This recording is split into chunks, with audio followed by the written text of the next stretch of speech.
नमस्कार, मराठी अपडेट गुरु या यूट्यूब चॅनलवर मी ओमकार संपूर्ण महाराष्ट्रातील लाडक्या बहिणींचं हार्दिक स्वागत करतो। मुख्यमंत्री माझी लाडकी बहीण योजनेसंदर्भात प्रॉपर माहिती आपण देतच असतो। आज दिवसभरामध्ये मुख्यमंत्री माझी लाडकी बहीण योजना एप्रिल आणि मार्च महिन्याच्या हप्ते वितरणात काय काय घडलं या संदर्भात आपण प्रॉपर माहिती घेणार आहोत। तर याच्यामध्ये दोन महत्त्वाचे अपडेट आहेत। तर मोठे न्यूज चॅनल आहेत जी24 तास असेल, त्याचबरोबर साम टीव्ही असेल, तर या ठिकाणी दोन वेगवेगळ्या शॉर्ट आहेत त्या प्रसिद्ध झालेल्या आहेत। तर याच्यामध्ये त्यांनी एक महत्त्वाची माहिती लाडक्या बहिणींच्या हप्ते वितरणासंदर्भात सांगितलेली आहे।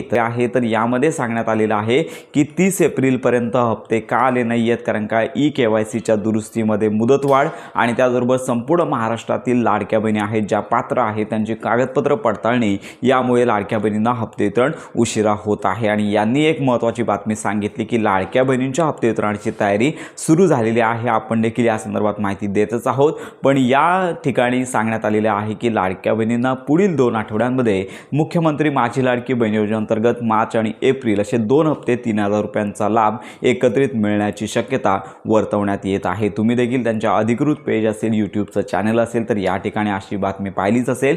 तर पुढील 2 आठवडे म्हणजेच लक्षात घ्या की हा आठवडा तर आता काहीच दिवस बाकी आहेत, म्हणजेच पुढील 2 आठवड्यांमध्ये म्हणजेच 20 तारखेपर्यंत त्यांनी सांगितलेलं आहे। म्हणजेच अजून भरपूर कालावधी त्यांनी सांगितल्याप्रमाणे शिल्लक आहे, म्हणजेच पुढील 2 आठवड्यांचा कालावधी मोठा आहे। त्यामुळे लाडक्या बहिणींना प्रतीक्षा अजून करावी लागते का असा प्रश्नचिन्ह निर्माण होत आहे। तर अशी त्यांनी महत्त्वाची माहिती दिलेली आहे। आणि याचबरोबर आज संपूर्ण दिवसभरामध्ये महाराष्ट्राचं GRचं अधिकृत संकेतस्थळ आहे, तर या ठिकाणी देखील महिला बाल विकास असेल किंवा समाज कल्याण विभागाअंतर्गत हप्ते वितरणाची जी तरतूद करावी लागते किंवा शासकीय मान्यता द्यावी लागते, तर या संदर्भातला GR देखील प्रसिद्ध झालेला नाही आहे। म्हणजेच आजचा दिवस ऑलमोस्ट गेलेला आहे। लाडक्या बहिणींच्या आज मात्र हप्ते वितरणासंदर्भात कोणतीच घोषणा झालेली नाही आहे। मंत्री आदिताई तटकरे असतील, मुख्यमंत्री असतील, तर यांचं ट्विटरचं पेज आहे ते देखील आपण वारंवार चेक करत आहोत। या ठिकाणी देखील नेहमीप्रमाणे इतर घोषणा होत आहेत, परंतु लाडक्या बहिणींच्या हप्ते वितरणाचा प्रश्न प्रेस कॉन्फरन्समध्ये देखील लाडक्या बहिणींचा प्रश्न उपस्थित केला जात नाही। त्यामुळे लवकरात लवकर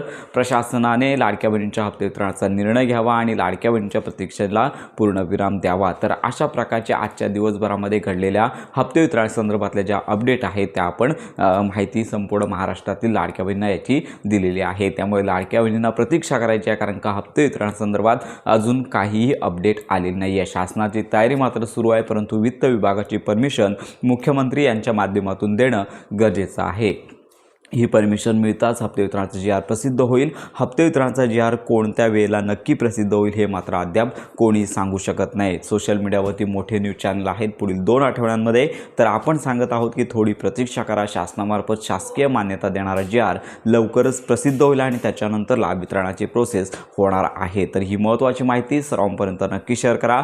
हप्ते वितरणासंदर्भात अजून घोषणा नाही आहे। हप्ते वितरणासंदर्भात तारखा सांगणारे व्हिडिओ अनेक सोशल मीडियावरती येत आहेत, त्यामुळे लाडक्या बहिणींना एकच विनंती, प्रतीक्षा करण्याशिवाय पर्याय नाही आहे। पण मिळालेल्या माहितीनुसार 3000 रुपयांचा लाभ म्हणजे 2 हप्ते जे आहे ते एकत्रित मिळण्याची शक्यता जास्तीत जास्त आहे। तर GRच्याच प्रतीक्षेत आपण आहोत। या संदर्भात माहिती मिळताच प्रॉपर अपडेट आपल्या चॅनलवरती दिली जाणार आहे। आत्ताची ही अपडेट सर्वांपर्यंत नक्की शेअर करा। अजून काही दिवस लाडक्या बहिणींना प्रतीक्षा करायची आहे आणि हप्ते वितरणाचा GR आल्यानंतर संपूर्ण माहिती आपण देणार आहोत।